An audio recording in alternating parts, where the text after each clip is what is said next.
Welcome to the first test academy. So তোমাদের সামনে আজকে একটা রিজনিংয়ের ক্লাস নিয়ে চলে এসেছি, যেটা আজকে ধরে না যে রিজনিংয়ের ক্লাস যে শুরু করছে আজ থেকে পুরো আজকে দেখে নিয়েছো যে নাম্বার সিরিজের ক্লাস নিয়ে এসেছি। আস্তে আস্তে আস্তে আস্তে আমরা কি করব, সমস্ত রকমের ক্লাস কিন্তু আমরা আস্তে আস্তে নিয়ে চলে আসবো, মানে একটার পর একটা চ্যাপ্টার ধরে ধরে করবো। রিজনিংয়ে যাদের যাদের সমস্যা বা পারি না বা কোনো রকম সমস্যা যে কি স্পিড আনতে পারছি না, ধরতে পারছি না, সমস্ত কিছু এবার আস্তে আস্তে করতে পারবে।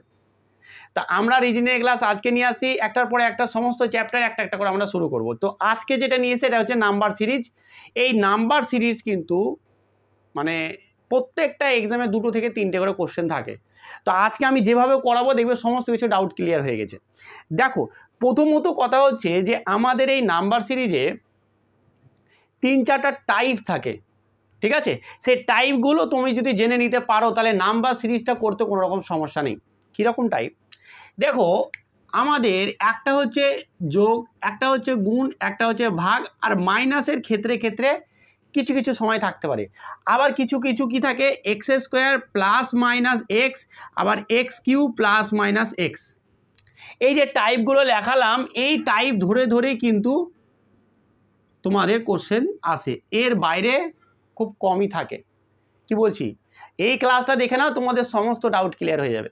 ক্লাস একদম ধামাকা ক্লাস হবে, ঠিক আছে? দেখো, এই যে টাইপ মানে একটু অন্য ধরনের পড়াই পাবে, অন্যান্য যেখানে তোমরা করে থাকো না কেন, এইখানে কিরণ স্যারের কাছে এসে কিন্তু তোমরা অন্য টাইপেরই ক্লাস পাবে। দেখো, আমি কি বললাম, এটা যোগ আছে, গুণ আছে, ভাগ আছে, একটা থাকে কি x square plus minus x Q plus minus, আরও কিছু টাইপ আছে, সেগুলোকেও আমি কিন্তু করাবো, বাট এগুলো হচ্ছে মেন টাইপ। তো আজকে যেটা করাবো সেটা হচ্ছে যে কি তোমাদের দেখো, প্রথমত কথা যে আমার যে সিরিজটা দিয়েছে সেটা ধরবো কীরকমভাবে, সেটা ধরতেই পারছি না। অনেকের এটা সমস্যা, যাদের যাদের সমস্যা তারা কিন্তু একটা করে কমেন্ট করে দেবে, হ্যাঁ স্যার ঠিক বলেছেন, অবশ্যই কমেন্ট করে দেবে, ঠিক আছে? তো অনেকের এটাই সমস্যা যে সিরিজটা আমি ধরতেই পারছি না, ভাবনা চিন্তাই করতে পারছি না। তো আজ থেকে চিন্তা ভাবনা কিন্তু তুমি ভাবনা চিন্তা ভাবনা করতে পারবে। দেখো, প্রথমত দেখো, ধরো যদি তোমার এইরকম একটা সিরিজ দিয়ে দেয়, ধরো এই 10, 15, 20, 25, 30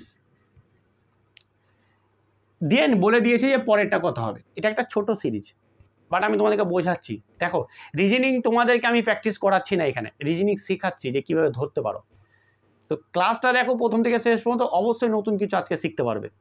দেখো, ব্যাপারটা বোঝো, এখানে এই সিরিজটা আমি লিখলাম, এবার এইখানে একটা কথা বলছি, সেটা ভালো করে মাথায় বুঝে নাও বা সমস্ত কিছু তুমি বুঝে যাবে। দেখো, এইখানে যে বাড়ছে কীরকমভাবে, দেখো 10 হলো, তারপরে 15, তারপরে 20, 25, তারপরে 30। এই যে বাড়ার যে গতিটা আমি কিন্তু দেখতে পাচ্ছি খুব ধীর গতি, বুঝতে পারলে না? বাড়ার যে গতিটা খুবই ধীর গতি, বুঝে গেছে? দেখো 10 হলো, তারপরে 15, তারপরে 20। এবার এইখানে দেখো আরেকটা যদি আমি এখানে যদি নিই, দেখো 7, তারপরে 49, তারপরে ধরো 343, তারপরটা কত হবে, এরকম দিলাম। তাহলে এইখানে দেখো ভালো করে বোঝো, সিরিজগুলো বুঝে নাও, তাহলে দেখবে সমস্ত কিছু ডাউট ক্লিয়ার হয়ে যাবে। দেখো, এইখানে বাড়ছে, দেখো 10 হলো, তারপরে 15, তারপরে 20, আস্তে আস্তে করে বাড়ছে। কিন্তু এখানে দেখো 7 হলো, তারপরে 49 হয়ে গেল, তারপরে কীরকম হয়ে গেলো 343, মানে বাড়ছে কত, ভেরি ফাস্ট, মানে খুব তাড়াতাড়ি নাম্বারগুলো বেড়ে যাচ্ছে। তো তোমাকে সিরিজটাকে ভালোভাবে চোখে চোখে দেখতে হবে যে সিরিজটা অ্যাকচুয়াল কী হচ্ছে। আমি চাইলে চেষ্টা করব সবই টাইপ করে দেওয়ার চেষ্টা করবো আজকে, দেখি না হলে আমি আরেকটা ক্লাস নিয়ে এসে একটুখানি প্র্যাকটিসের মতো কয়েকটা কোশ্চেনও নিয়ে আসবো, বাট আগে এটা শিখিয়ে দিচ্ছি কীভাবে তুমি ধরতে পারবে, তারপরে সময় পেলে আমি পরেরটাও করিয়ে দেবো। দেখো, তাহলে এই যে দুটো টাইপ আমি যেটা দেখতে পাচ্ছি সেটা কীরকম দেখতে পাচ্ছি, দেখো যে বাড়ছে কীরকম, দেখো এখানে 5 হলো, তারপরেটাতে যোগ 5 হয়েছে, তারপরেটাতে যোগ 5 হয়েছে, তারপরটাতে যোগ 5 হয়েছে, তাহলে পরেরটাতে যোগ 5 হবে, দিয়ে এটা 35 অ্যান্সার হবে। বাস, দিস ইজ অ্যান্সার, হয়ে গেল, বুঝে গেছে? তাহলে এইখানে যখন আমি দেখতে পাচ্ছি যে কি ধীর গতিতে সিরিজটা বাড়ছে, তখন কিন্তু এর কনসেপ্টটা প্লাস করে আমি চিন্তা ভাবনা করব, বাস হয়ে গেল। এই সিরিজটা দেখে তো আমি বুঝতে পারছি যে হ্যাঁ আস্তে আস্তে বাড়ছে, বিশাল স্পিডে বাড়ছে না, ধীর গতিতে বাড়ছে। যখনই এইরকম আমি সিরিজ দেখে নেব, তখন আমার মাথায় যে চিন্তাভাবনাটা আসবে, সেই চিন্তাভাবনাটা কি নিয়ে আনতে হবে, যেটা নিশ্চিত এটা প্লাস করে করেই গেছে, প্লাস করে করেই গেছে। যখনই তুমি এটা প্লাস করে করে ভাববে, আর প্লাস করার ক্ষেত্রে তুমি এইভাবে প্রথম দুটোর এইভাবে কিভাবে হচ্ছে সেটা ভেবে ভাববে, দেখবে যে কি একটা সিরিজ হোক বা দুটো সিরিজ ভেঙে ভেঙে হোক চলে আসবে। বুঝে গেছে? এবার এইখানে দেখো প্রথমে 7 ছিল, তারপরে 49, তারপরে 343, তারপরে কত হবে? তাহলে এইখানে দেখো বিশাল মানে খুব তাড়াতাড়ি কিন্তু নাম্বারগুলো বেড়ে যাচ্ছে। 7 হলো 49, তারপরে 343, মানে নাম্বারগুলো খুব তাড়াতাড়ি করে বাড়ছে। তার মানে আমাকে এখানে চিন্তা ভাবনা করতে হবে গুণ করে, মানে কিছু একটা গুণ করে করে হচ্ছে। বুঝে গেছে? কিছু একটা গুণ করে করে হচ্ছে। বাট তোমরা অনেকে বলতে স্যার এখানে স্কোয়ার বা কিউ করেও তো আমি ভাবতে পারি, ভাবতেও পারো, তোমাদের ব্যাপার। সেটাও আমি পুরোপুরি বলে দেবো যে কখন আমি গুণ করে ভাববো, কখন গুণ করে ভাববো না, সেটাও বলে দেবো। পুরো ক্লাসটা দেখো, পুরো ডাউট ক্লিয়ার হয়ে যাবে। ঠিক আছে? দেখো তাহলে এইখানে দেখো আমি এই জিনিসটা বুঝতে পারলাম। এই জিনিসটা বুঝে আমি কি বলতে পারলাম যে কি এইখানে কিছু একটা গুণ করে হয়েছে। তাহলে গুণ দেখো, এটার সাথে 7 গুণ করে এটা পেয়েছি, আবার এটার সাথে 7 গুণ করে পরেরটা পেয়েছি, আবার দেখো এটার সাথে 7 গুণ করে এটা পেয়েছি, এটার সাথে 7 গুণ করে পেয়েছি। তাহলে এটার সাথেও 7 গুণ করে আমি পরবর্তী সংখ্যাটা পাবো। এটার সঙ্গে যখন 7 গুণ করবো তখন আমরা কত পাবো? 2401। তাহলে আমাদের কত হবে? এখানে 2401 হবে, অ্যান্সারটা হবে 2401। বুঝে গেছে? তাহলে আমাদের চিন্তা ভাবনাটা কিভাবে হবে, চিন্তা ভাবনাটা আমাদের কেমন হবে সেটা কিন্তু আমি ধরিয়ে দিলাম। এবার তোমাদের কিছু কিছু কোশ্চেন করবো, তাহলে কি তোমাদের আরও ডাউট ক্লিয়ার হবে, ব্যাপারগুলো বুঝলে। এবার কি ভাগের ক্ষেত্র, যখন ভাগের ক্ষেত্রে এরকম হবে যে বিশাল মানে ধীর গতিতে কমছে, এর ভালো করে বুঝে নাও, কথাগুলো ভালো করে শোনো, তাহলে দেখবে যে সমস্ত কিছু ডাউট হয়ে যাবে। দেখো অনেক সময় হবে আমরা দেখতে পাবো যে একটা সিরিজ দিয়েছে আস্তে আস্তে আস্তে করে কমছে। যদি আমি এই সিরিজটাকে ধরো উল্টে লিখি, ধরো এরকম করে লিখি, ভালো করে বুঝি, উল্টে লিখছি যে 20 হচ্ছে, তারপরে ধরো 15 হচ্ছে, তারপরে কত হবে, কথার কথায়। তাহলে এখানে দেখো সিরিজটা কমছে, এরকম সিরিজ থাকে, সিরিজটা এখানে দেখো কমছে, কীরকম করে কমছে দেখো, আস্তে আস্তে কমছে। 30 হলো 15, এটা তুমি বলতে পারো স্যার দেখে বুঝতে পারছি, এটা তো দেখে বুঝতে পারছি, কিন্তু অনেক সিরিজ দেখে বুঝতে পারবে না। তোমাদেরকে আমি সিরিজ ধরা শেখাতে এসেছি, তোমাকে প্র্যাকটিস করাতে আসেনি। প্র্যাকটিস তোমাকে নিজেকে করতে হবে, আর মাঝে মধ্যে আমিও কোশ্চেন নিয়ে আসবো, মক টেস্ট নিয়ে আসবো। ঠিক আছে? তাহলে এইখানে দেখো, এইখানে হচ্ছে যে আস্তে আস্তে করে কমছে, আস্তে আস্তে করে কত করে কমছে? -5, -5, -5, তাহলে এটাও -5 হবে, দেন আমার 10 হয়ে যাবে। তাহলে এইখানে কি, যখন আস্তে আস্তে করে কমছে তখন আমি এটাকে মাইনাস করে ভাববো, ধীর গতিতে কমছে তখন এটা মাইনাস করে ভাববো। কিন্তু এইখানেই দেখো যদি এরকম থাকতো 200, এইরকমই থাকতো 2401, 343, 749, তাহলে পরেরটা কত? তাহলে দেখো এইখানে প্রথমে ছিল আমার কত? প্রথমে ছিল আমার 2401, তারপরে 343, তারপরে 49, তারপরেরটা কত হবে? এইখানে দেখো বিশাল তাড়াতাড়ি, খুব তাড়াতাড়ি, ভেরি ফাস্ট করে কমে যাচ্ছে নাম্বারগুলো। যখন এরকম করে তাড়াতাড়ি করে নাম্বারগুলো কমতে থাকছে তখন আমার যে চিন্তা ভাবনাটা হবে, চিন্তা ভাবনাটা এরকমই হওয়া দরকার যে এটা ভাগ করে কমছে। বুঝে গেছে?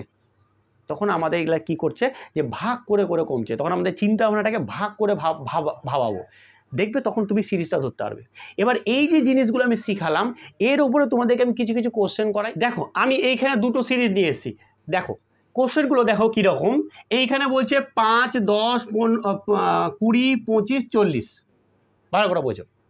তাহলে আমাকে বলছে যে পরবর্তীটা কত হবে। ঠিক আছে? এইখানে দেখো 4, 12, 36, 108, ব্যাপারগুলো ধরো। দেখো 4 ছিল, 12 হলো, 36 ছিল, তারপরে 108 হয়ে গেল, হঠাৎ করে 108 হয়ে গেল, তারপরে আবার বলছে কত হবে। তাহলে এইখানে দেখো, এইখানে বাড়াটা দেখো আস্তে আস্তে করে বাড়ছে, আর এইখানে দেখো বিশাল তাড়াতাড়ি বেড়ে গেল। 4 হলো 12, তাও মোটামুটি ঠিক আছে, বলা যেতে পারে মোটামুটি ঠিক আছে, কিন্তু এটা 36 হলো, 36 থেকে আবার 108 হয়ে গেল। তার মানে এখানে আমাকে ভাবতে হবে যে এটা গুণ হয়েছে। এটা যদি যোগ করি দেখো, তাহলে এটা থেকে এটা কত হয়েছে? যোগ 5 যোগ হয়েছে। এটা থেকে এটা কত যোগ হয়েছে? 10 যোগ হয়েছে। এটা থেকে এটা কত যোগ হয়েছে? 5 যোগ হয়েছে। এটা থেকে এটা কত যোগ হয়েছে? 10 যোগ হয়েছে। বোঝা যাচ্ছে? এইবার এখানে দেখো প্রথমটাতে 5 যোগ হয়েছে, তারপরটাতে 10, তারপরে 5, তারপরে আবার 10, তাহলে এবার কত যোগ হবে? এবার 5 যোগ হবে। ঠিক তো? তুমি তো সিরিজ তো ধরতে পারছো। তাহলে আমার কত হবে অ্যান্সার? অ্যান্সার হবে আমার 45। বাস, অ্যান্সার হয়ে গেল। এবার এইখানে দেখো, এখানে দেখো 12 কীভাবে হতে পারে আমাকে ভাবাতে হবে। 12 কীভাবে হতে পারে? এর সঙ্গে 3 গুণ করে 12 হতে পারে। পরেরটা 36 কীভাবে হতে পারে? এর সঙ্গে 3 গুণ করে। 36 থেকে এটা কি 3 গুণ করে তুমি যদি না ভাবতে পারো 3 গুণ করে এটা হচ্ছে, এটাও তার মানে 99% যে কি হ্যাঁ এটা 3 গুণ করেই হবে। যদি এটা 3 গুণ করে তাহলে 318, হ্যাঁ 3 দিয়ে হয়ে যাচ্ছে, এটাও 3 দিয়ে গুণ করে হয়েছে। তার মানে কি সিরিজটা হচ্ছে প্রত্যেকটাকে 3 3 গুণ করে আমি কিন্তু পরেরটা পাচ্ছি। তাহলে এটার সাথে আমাকে কি করতে হবে, 3 গুণ করতে হবে, তাহলে আমার হয়ে যাবে। তাহলে 3 যদি গুণ করি তাহলে কত হচ্ছে, 3 8 24 আর এটা হচ্ছে 3 1 3, মানে হচ্ছে যে কি 324। তার মানে পরবর্তীটা আমার কি হয়ে যাবে, পরবর্তীটা আমার 324 হয়ে যাবে। তো এই রকমভাবেই কিন্তু আমাদেরকে সিরিজগুলো ভাবতে হবে, এইভাবে করতে হবে। আরও কিছু কিছু কোশ্চেন নিই, তাহলে দেখবি তোমাদের দেখবে যে আরও তোমাদের ডাউট ক্লিয়ার হচ্ছে। চলো আমি আবার কিছু সিরিজ নিয়ে এসেছি, সেইগুলোকে সলভ করে দেখবো এবং তোমাদের ডাউটটা আরও ভালোভাবে ক্লিয়ার হবে। দেখো প্রথমটা দেখো কত ছিল, 5, তারপরে 10, তারপরে ছিল 20, তারপরে 40, তারপরে হঠাৎ করে বেড়ে 80 হয়ে গেল।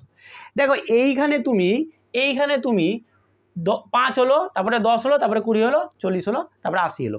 এইখানটা দেখো অতটাও কিন্তু বাড়ছে মনে হচ্ছে না, তাই তো? এই জায়গাটাগুলোতে তুমি কিন্তু যোগ করেও করতে পারো, আবার গুণ করেও করতে পারো।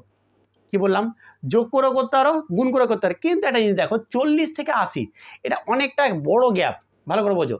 40 থেকে 80 একটা অনেকটা বড় গ্যাপ। তাহলে আমাকে এখানে গুণ করে ভাবলে তাড়াতাড়ি হবে। তাহলে গুণ করে যদি ভাবি তাহলে 5 থেকে 10 কীভাবে গুণ করে হতে পারে, 2 গুণ করে হতে পারে, এটাই। এবার দেখো পরেরটাও 2 দিয়ে গুণ, বাস আমরা পেয়েছি, সিরিজ পেয়ে গেছি, এটাও 2 দিয়ে গুণ। তাহলে এটাকেও লাস্টে যেটা হবে সেটা 2 দিয়ে গুণ হবে, 2 দিয়ে গুণ করলে হবে 160, বাস আমাদের অ্যান্সার হয়ে গেল। এটাতে দেখো আমার এইখানে দেখো 2 4 12 48, তারপরে আবার 80 হয়ে গেল, তারপরে আবার 80 হয়ে গেল। তাহলে এটাকেও আমাকে গুণ করে ভাবতে হবে, তাই না? হঠাৎ করে দেখো কতটা বেড়ে গেল। দেখো যোগ করেও ভাববে, দেখো যোগের মানে বলা যায় যে কি ছোট রূপ যেটা হচ্ছে সেটা গুণ, তাই না? মানে ছোটোকে যদি আমি ছোট করে তাড়াতাড়ি করে করি, যোগেরই হচ্ছে শর্ট রূপ হচ্ছে যে কি আমরা বলতে পারি গুণ, তাই তো? তো সেইভাবে যোগ করে তো হবেই, কিন্তু গুণ করে তাড়াতাড়ি হবে, বোঝা গেছে? তাহলে দেখো এটার সাথে 2 গুণ করে আমি তো পেয়ে গেছি, পরেরটা দেখো 3 গুণ করে পেয়ে যাচ্ছি, তারপরটা দেখো 4 বরং 48 4 করে, তার মানে আমি দেখতে পেয়েছি প্রথমে 2 3, তারপরে 4, তারপরে 5, তারপরে দেখতে পেয়ে যাবো যে আমি গুণ হয়ে যাবে কিন্তু আমার 6। তাহলে চলো দেখো এইটা কি হলো, তাহলে দেখো এটা কত গুণ হয়ে গেল, এটা হয়ে গেল 5 গুণ হয়ে গেল। 5-এর সময় 48 সময় 5 গুণ করে 240 হয়ে গেল। তাহলে পরবর্তী দেখো 2 গুণ হলো, 3 গুণ হলো, 4, তারপরে 5, তারপরে নিশ্চিত এর সময় 6 গুণ হবে, আর 6 গুণ করে যেটাই হবে সেটা বসে যাবে, এটাই হচ্ছে আমাদের।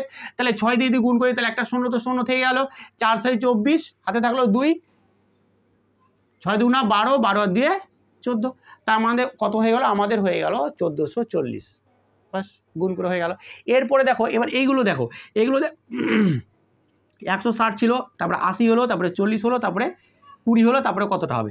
এইখানে দেখো এইখানে কিন্তু এবার কমছে, তাহলে কেমন করে কমছে আমি ভাববো, বিয়োগ করে কমছে ভাববো, নাকি আমি ভাগ করে কমছে ভাববো, কি ভাববোটা কি? এইখানে দেখো যেটা কমছে খুব স্পিডে কমছে, তাহলে আমরা ভাগ করে কমবো। তাহলে দেখো ভাগ যদি দেখো এটাকে 2 দিয়ে ভাগ করছে, এটাতে 2 দিয়ে ভাগ, তারপরটা দেখো এটার সঙ্গে এটা দিয়ে 2 দিয়ে ভাগ করি তাহলে 40 পেয়ে যাবো। তারপরে এই পরেরটা দেখো 2 দিয়ে, এটাকে এটা দিয়ে ভাগ করছে 2 দিয়ে, ঠিক আছে? তাহলে আমাদের হয়েছে, তাহলে এই পরেরটাকে আমরা 2 দিয়ে ভাগ করতে হবে, তাহলে পরেরটা এসে 2 দিয়ে ভাগ করি, তাহলে আমাদের 10 অ্যান্সার হয়ে যাবে, বুঝে গেছে? দেখো এই পরবর্তীটাও আমরা দেখতে পাচ্ছি যে কি দেখো কমছে, এটা থেকে এটা কমছে, এটা থেকে এটা কমছে, এটা থেকে এটা কমছে। তাহলে কীভাবে কমছে দেখো, এটা যখন আমি এটাকে 3 দিয়ে ভাগ করব তখন আমি পেয়ে যাচ্ছি কত, এটা পেয়ে যাচ্ছি, ঠিক আছে? তারপরে দেখো এটাকেও আবার 3 দিয়ে যখন ভাগ করব তখন আমরা পেয়ে যাব 108। আবার তাহলে এটাকেও দেখো 3 দিয়ে ভাগ করলে আমি কত পেয়ে যাব, 108। তাহলে অবশ্যই আমি পরেরটাকেও 3 দিয়েই ভাগ করব, 3 দিয়ে ভাগ করলে কত হয়ে যাবে, 12। তাহলে আমাদের আলটিমেট অ্যান্সার কত হবে, 12। জাস্ট এইভাবে ভাবতে হবে, চিন্তা ভাবনা আমি তোমাদের করিয়ে দিলাম। এরপরে নেক্সট কিছু আছে যেগুলো আমি করাবো, বাট তোমাদের কিছু হোমওয়ার্ক দিচ্ছি, সেটা কিন্তু তোমরা করে অবশ্যই অ্যান্সারটা জানাবে। সেই হোমওয়ার্কগুলো তোমরা অবশ্যই কমেন্টের মাধ্যমে অ্যান্সার জানাবে, আর কেমন হলো ভিডিওটি সেটাও কিন্তু কমেন্ট করে অবশ্যই তোমরা জানাবে। এরপরে একটা নেক্সট ক্লাস নিয়ে আসবো, এর ওপরে নেক্সট ক্লাসে কিন্তু কি করে দেবো, অনেক কটা কোশ্চেন আমি আলোচনা করব, ঠিক আছে? আর যে 2টো পার্ট বা 3টে পার্ট বা টাইপগুলো বাকি আছে সেই টাইপগুলো করিয়ে দেবো। চলো তাহলে এবার আমরা কিছু কী করবো, হোমওয়ার্ক দেবো। আচ্ছা, তোমাদের জন্য এই 3খানা আমি হোমওয়ার্ক দিলাম, এই 3টে তোমরা কি করবে বাড়িতে মাথা ঠান্ডা করে, দেন কি করবে, এই 3টের কিন্তু তোমরা অবশ্যই কমেন্টের মাধ্যমে কিন্তু অ্যান্সার জানাবে যে কোনটার কত অ্যান্সার হলো, ঠিক আছে? এটা 1 নম্বর, এটা 2 নম্বর, এটা হচ্ছে 3 নম্বর, 1 2 3 করে অ্যান্সার দেবে। এবং ক্লাসটা কেমন হলো সেটাও কিন্তু জানাবে আজকে। চলো আজকে এখানেই, ভালো থেকো, ভালোভাবে পড়াশোনা করো। Thank you.